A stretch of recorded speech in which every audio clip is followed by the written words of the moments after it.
Welcome back to Catholic Cinema Crusade. I'm Nick Olzik. I'm Violet Olzik. And today we are recording this on January 5th, 2025. This is the first podcast we've had all year. And today we are going to go through the best movies of 2024. So stick around.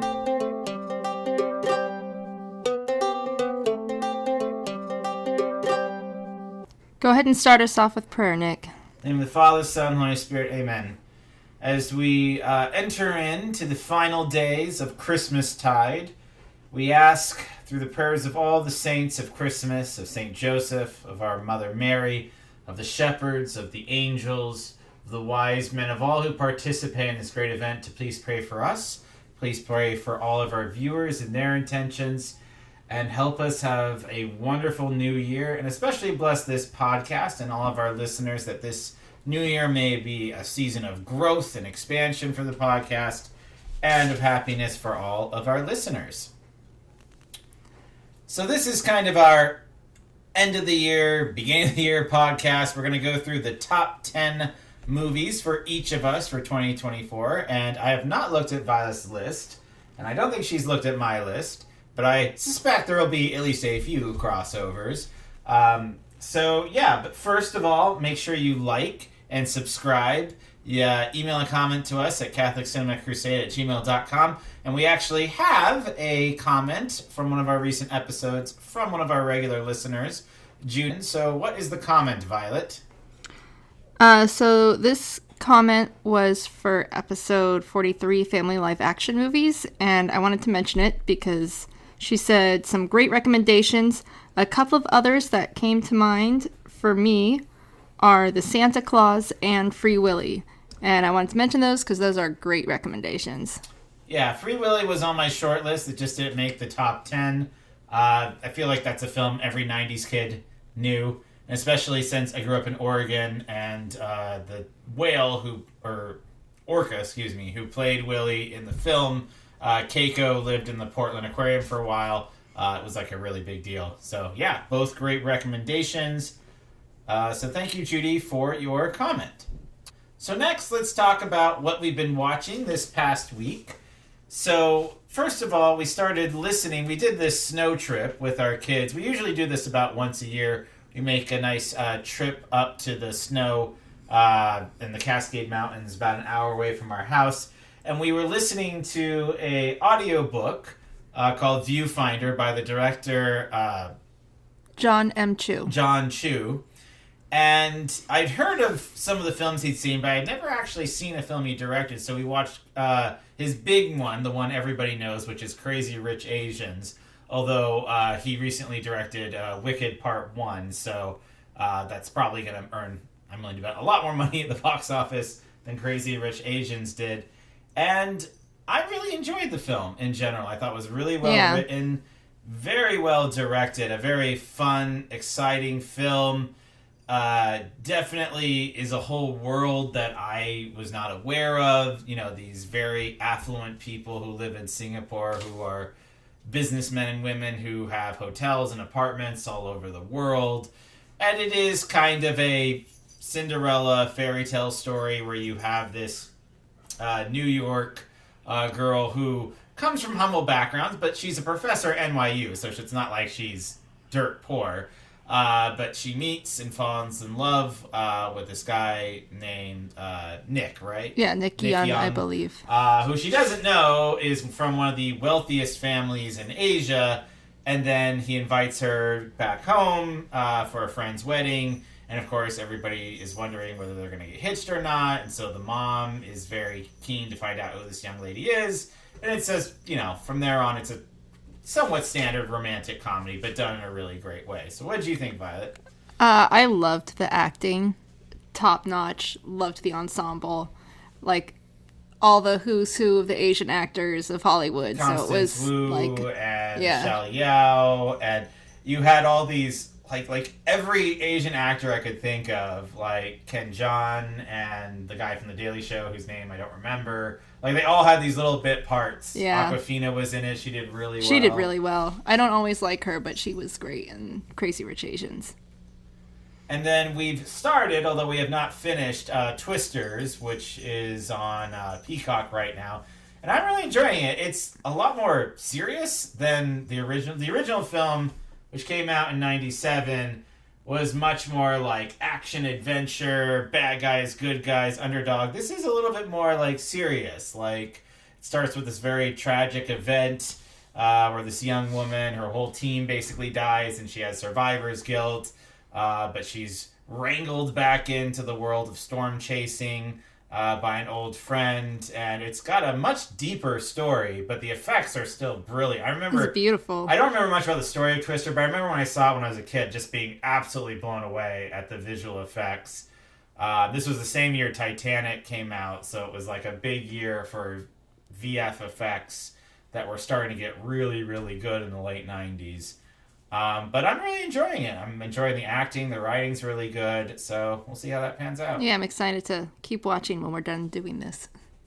So I believe my list, and you can see this list on Catholic World Report right now if you're on the internet, does go kind of chronologically. So 10 is, if you want the worst of the best. Number 1 is the best of the best. And I don't think you did it chronologically. No, I think how we'll do this is you go through your list and I'll say whether or not this movie's on my list, and then I'll just add, whatever movies are on my list that are not on yours. Okay, sounds good. So for number 10, I had January 6th, The Most Deadliest Day. So this is kind of a Spinal Tap style mockumentary. So it's produced by the Babylon Bee. It's their first big original film, and the whole idea is they're kind of doing a CNN documentary on the January 6th Capitol event, if you want to call it an insurrection, a riot, party, I don't know, kerfuffle. a kerfuffle, whatever term you want to use, but January 6th, 2021, where you had a bunch of protesters. Many of them did go into the Capitol building. And so they style it basically as a very serious documentary about this was like the worst moment in American history. And then they interview many people who are actually there and who experienced what happened. And again, it's very Spinal Tap. It's really over the top. Seth Dillon plays the main kind of interviewer. But it's Kyle Mann, not Seth Dillon. Excuse me, not Seth Dillon. Seth Dillon would not stoop to such... Seth Dillon is the CEO of Babylon Bee Style. Kyle Mann, he's the editor. One of writers, he's right? the editor-in-chief. Right. So it's just really funny. It was really funny.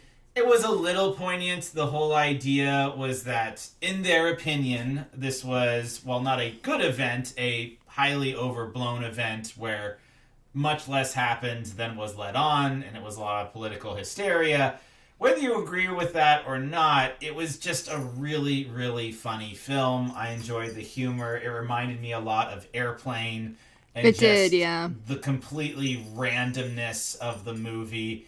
And, for a first feature for what's essentially a satirical website, I thought it was really funny, and they did a great job. Yeah, I was surprised at how good it was. Well, not entirely, because, all their shorts on their YouTube are just hilarious. I'll say this. I laughed the most at this film of any film I saw this year. Just straight up. That's probably true. Jokes and gags. I'm not going to say it was the most sophisticated comedy I've ever seen, but just had a really good time. Yeah, every scene was hilarious. So number 9 was Exhibiting Forgiveness, and it's about a artist, a painter named Terrell, who had a really rough life growing up. His father was a drug addict, would make him do odd jobs around the neighborhood to raise drug money for himself, was really abusive, really horrible. But he managed to get through that, and his father eventually left the picture, and he became a successful artist. He got married, he has a kid, he still has a relationship with his mom, and he is actually very successful as a painter, which is relatively rare, and, has this great life, and everything seems wonderful, and then suddenly his dad re-enters the picture. This is 20 years, later, and his dad claims to have sobered up, and he appears to be a changed man. He wants a relationship with his son, with his grandson, but Terrell just doesn't know if he can forgive him, or even if he should forgive him. And so it's really about his spiritual journey. And the director was a painter as well, who this is his first feature film. He never directed a film, never wrote a film, just really wanted to tell this story. And so it's got a really interesting directorial style where you're kind of going in and out of paintings, and paintings are kind of alive, and the paintings mirror the story. It's really, probably of all the films this year, it was the most intriguing just in terms of the mise-en-scène and how it was done. But it was also a really beautiful story because on the one hand, as Christians, we have this absolute commandment. You must forgive. Forgive us our trespasses as we forgive those who trespass against us. In other words, we're going to be judged, by the mercy we show others.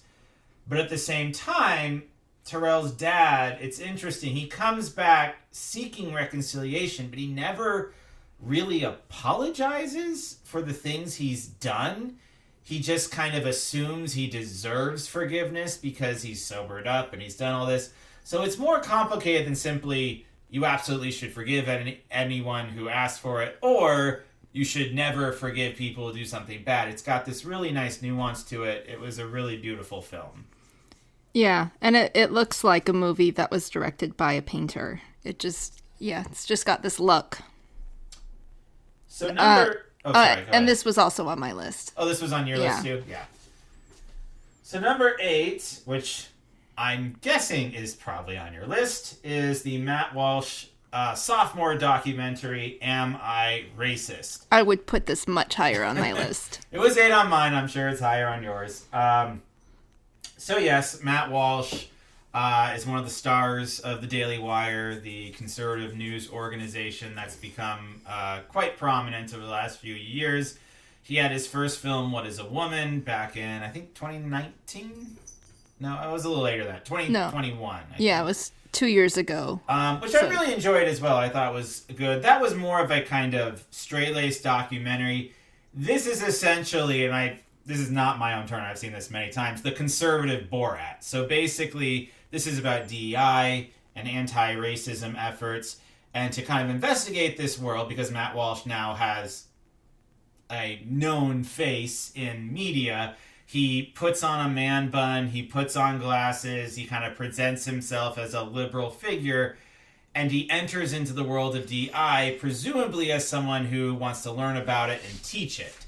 And so, again, this is a very Borat-style documentary. He's pretending to be this very intense liberal person who wants to learn about DEI and go into it. So he goes to all these DEI sessions. He interviews some of the famous figures in anti-racism efforts. And the idea, again, is to hear it straight from the people who advocate this. But, of course, he takes it way over the top. But the humor comes from the fact that even though he's going way beyond what most people consider to be normative ideas, they just kind of follow along with it. Okay, so when he holds a DEI session and he brings in his supposedly racist uncle and invites people to condemn him for his racism, even though no one knows who this is and it's just a random actor, people just go right into it. They basically yell at him, this random person they don't know. He has all these little slick little sequences. It's very funny. I'm probably not describing it very well. But the idea, the basic premise is that, obviously, from a Christian perspective, everyone is equal. Everybody has the same worth and inherent dignity.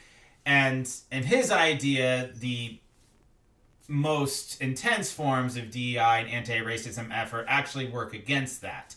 That they're founded on kind of this deep-seated envy and jealousy. They're not actually out to try to make a more harmonious world. He interviews a lot of people who come from,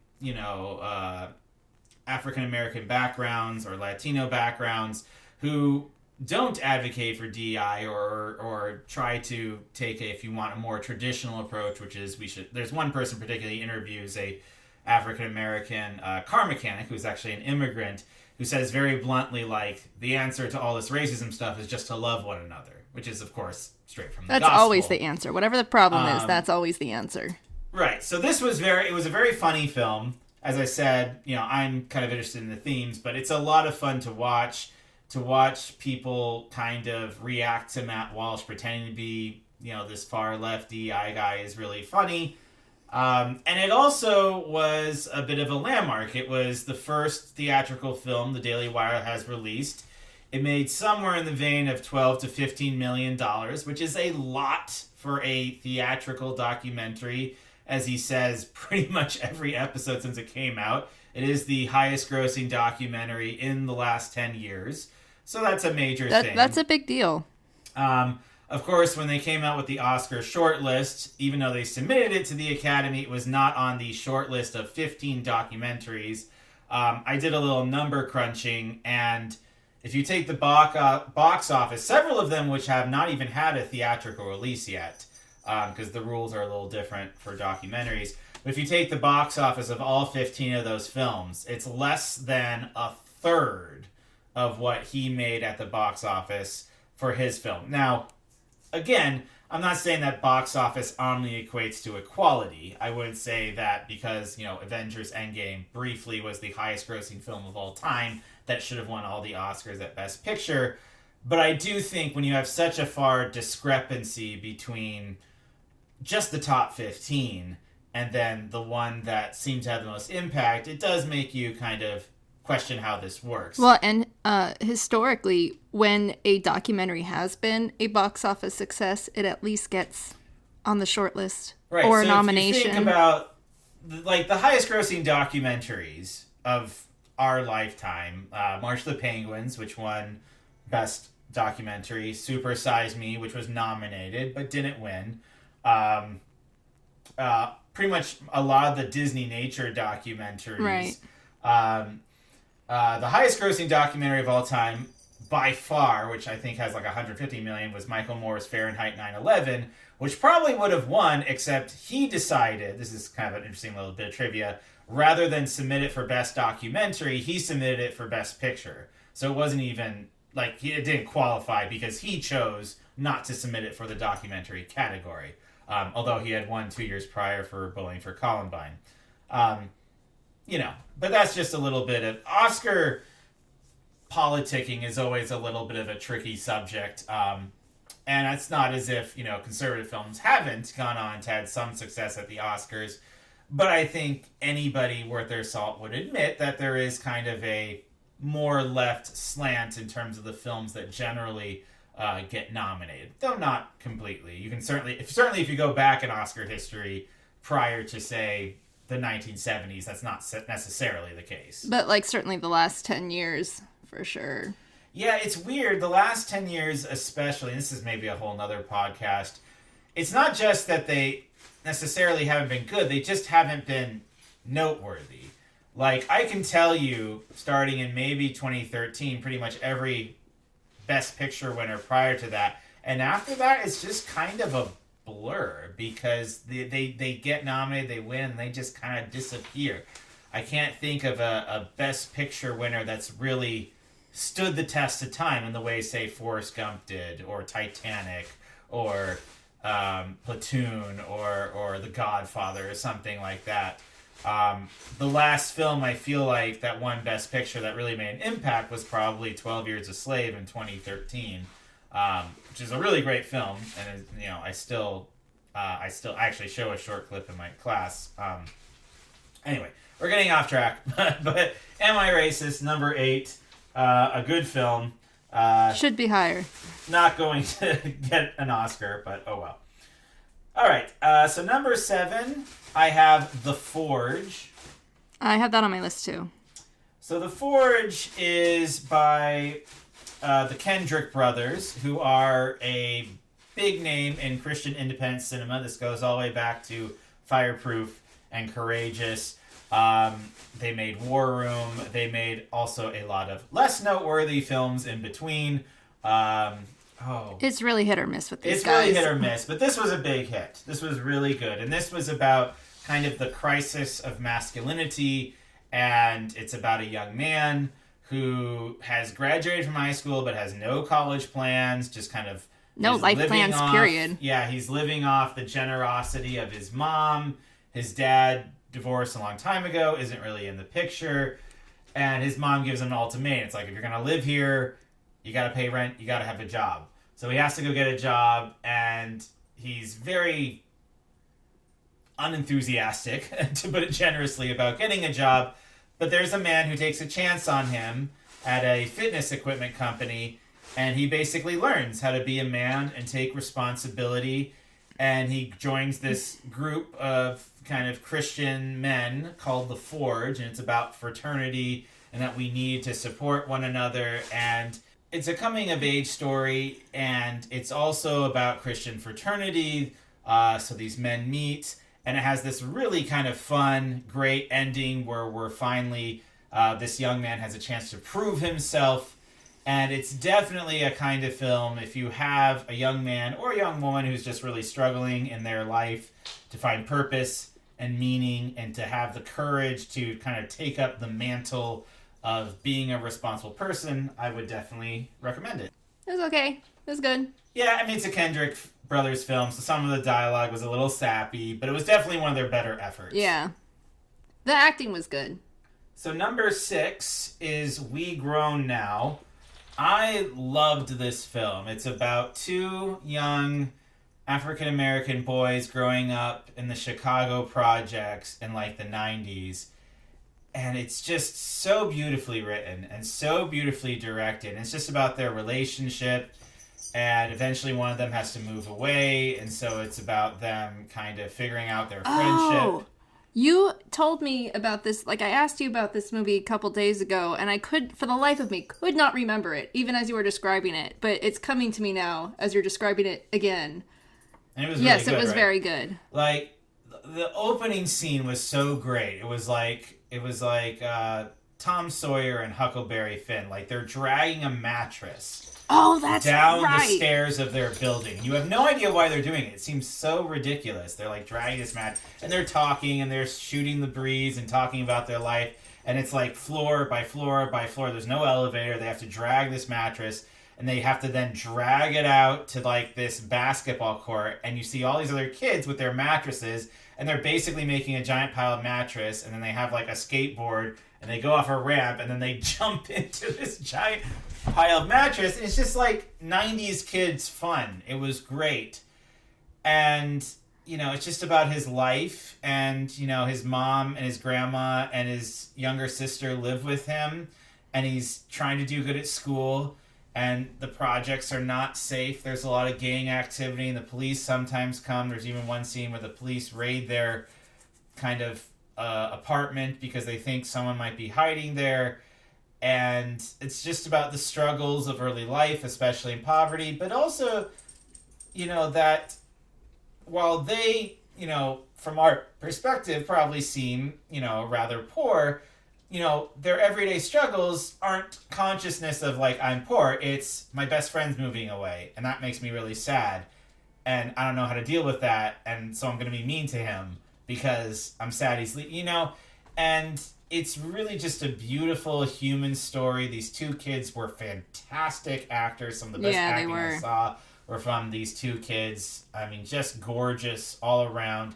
Just a really beautiful human story. And I felt so grateful that this film just landed in my lap. I just got this screener randomly, and it was in the it was in a very limited release. Like, no one saw it, but it was just gorgeous. It was actually, I think, one of my just favorite films I've seen in the last decade. Just really great. It would be worth renting. All right. Number 5 was Dune Part 2. This was the big epic movie of the year.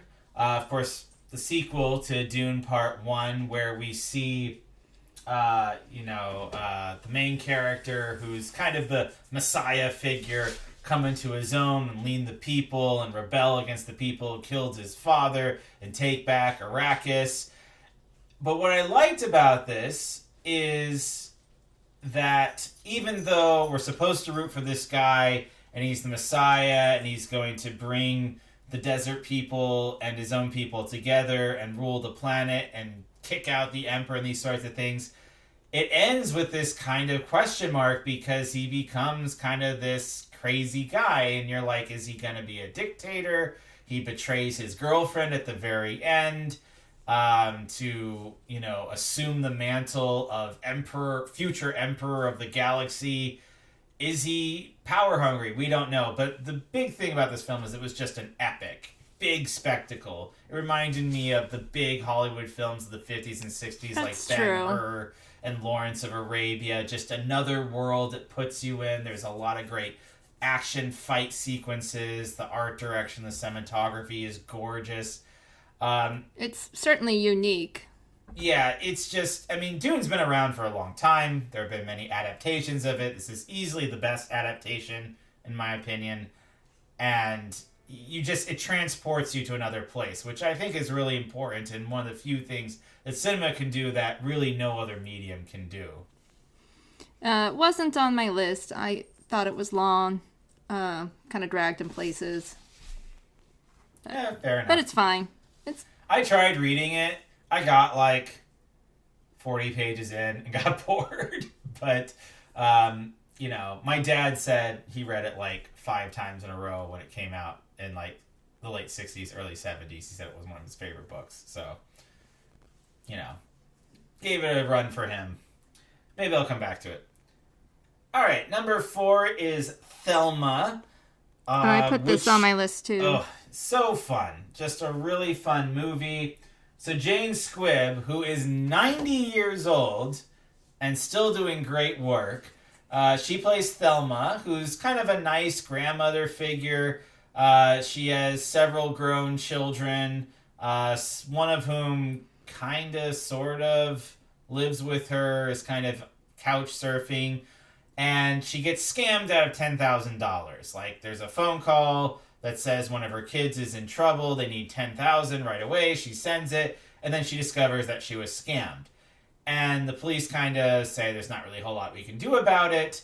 But she's like, no, I want my money back. So she goes on this Orphean journey to get her $10,000 back. And along the way, she meets up with some old friends from her younger days.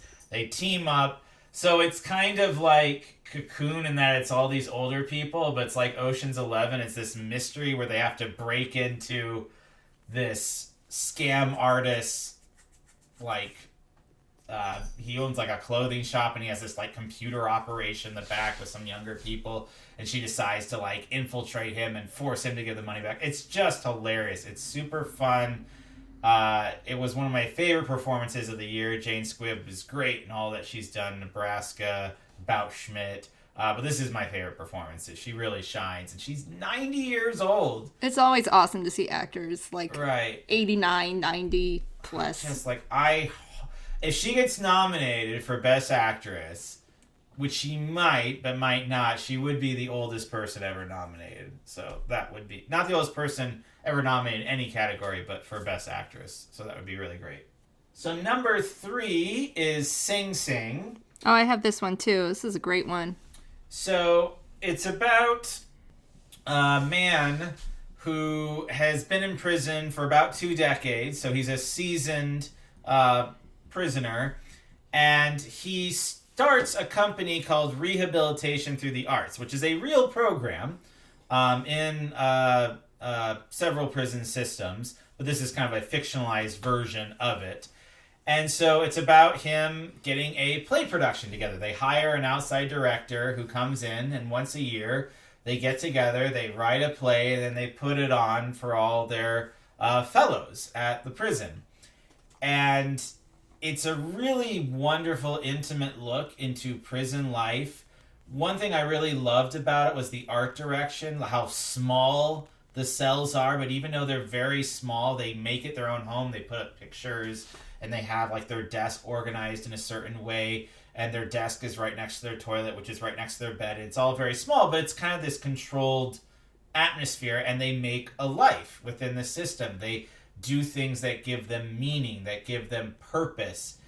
And he has this troupe of actors who he's been working with a while, and he needs another actor for this one play, and he approaches someone who is kind of a rascallion, a drug dealer, intimidates other people, extorts people for money, but he thinks he would be really good in this production, so he convinces him to try out, and he ends up getting the part that the original guy really wanted. So he, has to kind of take. So there's kind of this all about Eve nature to it as well.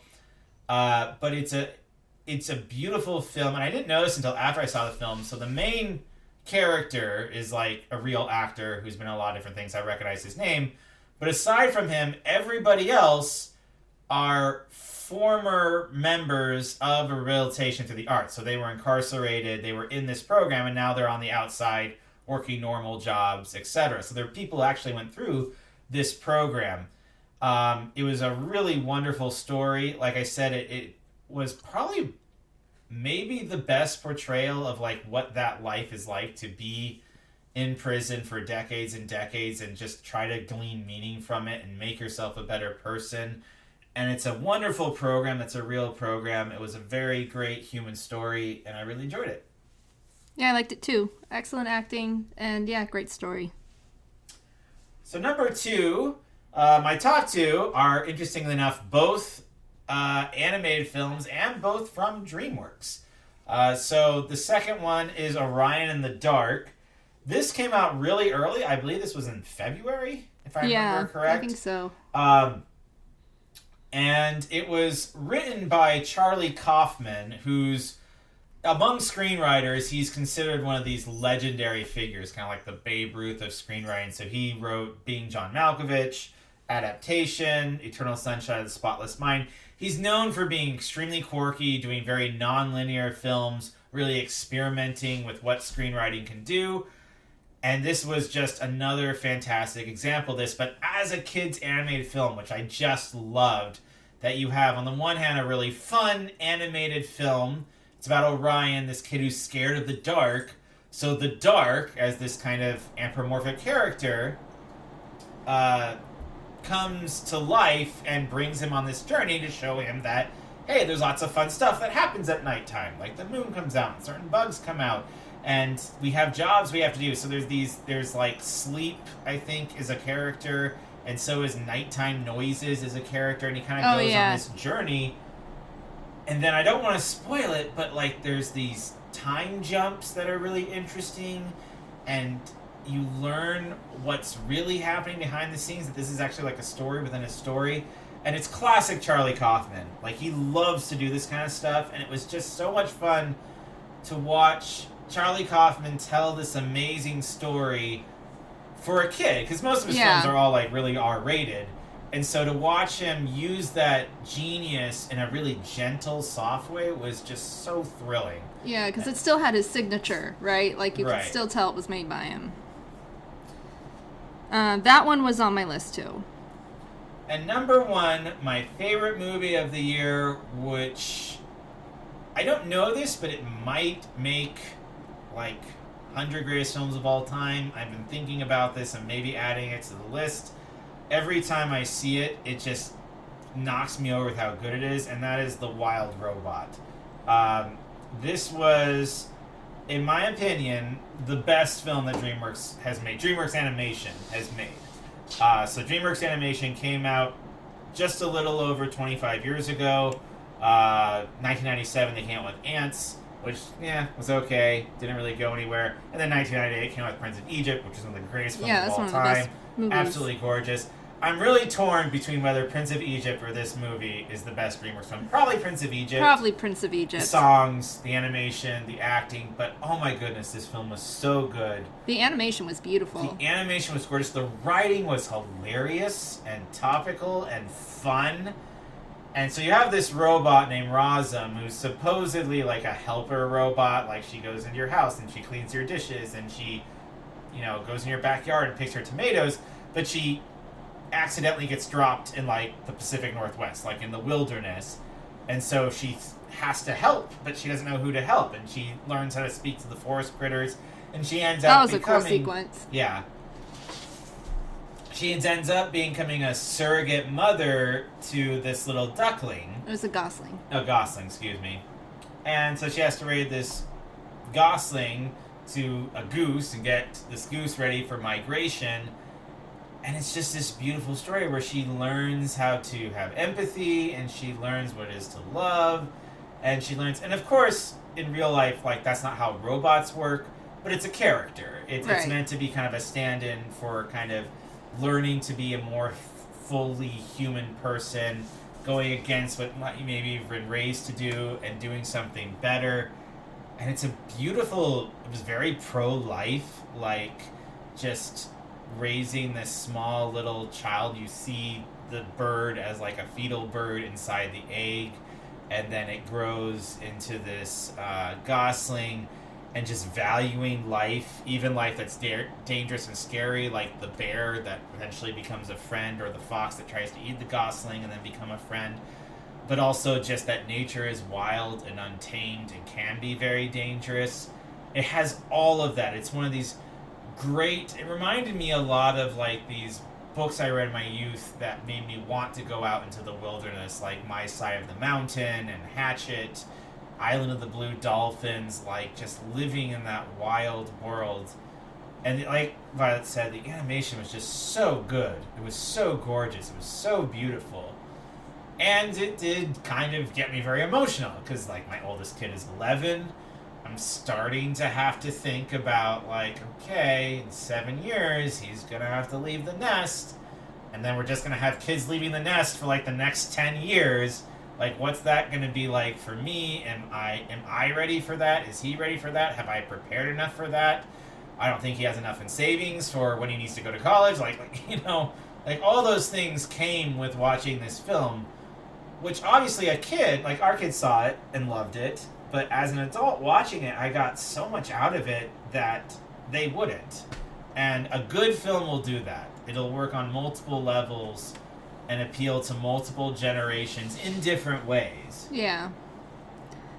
I didn't put it on my list, but I pretty much agree with everything you said about it.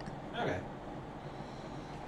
So that was your number one. All right, so that's my number one. So what did I leave off? Clearly I was wrong about some, because there were some you have that are not on my list. So what did you have that wasn't on my list? So your list sounds kind of more like what movies you thought were like the best of the year. I just kind of made a list of the movies that I liked, because I really do not have the time to rank movies and like go through what was the best, what was not the best. So I just put the 10 movies that I liked best from the year.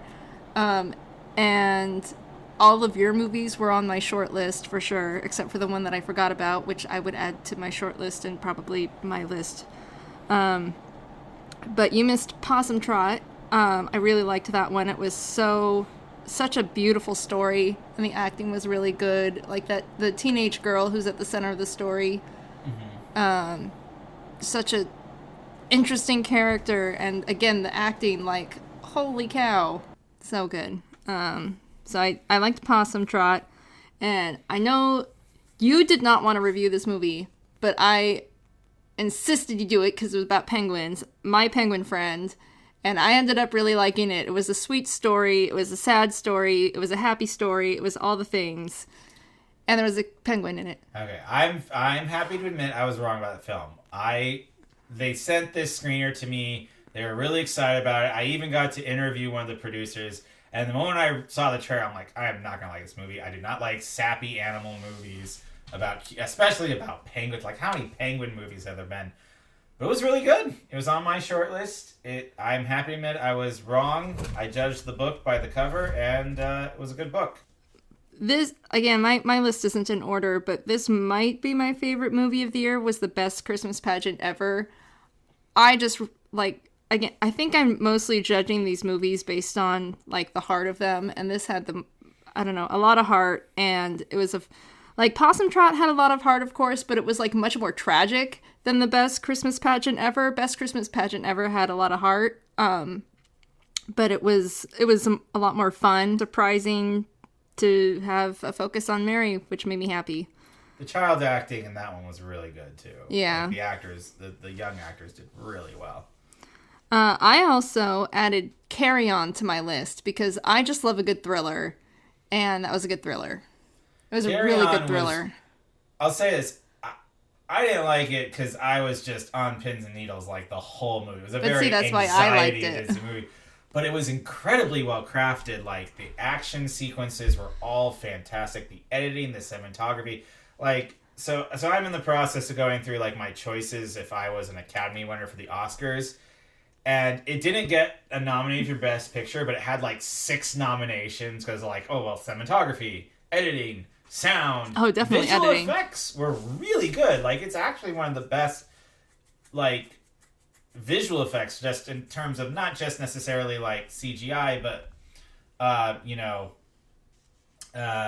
telling a story through visual effects. Really good. So yes, Carry On was an excellent film. Yeah, and those were the ones that were on my list that did not make your list. Okay, so we had most crossover. Yeah. So, as we finish out, what films did you really like from 2024? Obviously, we didn't see every film that came out this year. There were many I wanted to see, but just for one reason or another, didn't get to see. Was there a film we didn't mention that you really like? Please let us know. Comment, subscribe, CatholicCinemaCrusade@gmail.com. And thank you very much, and I hope you have a blessed week.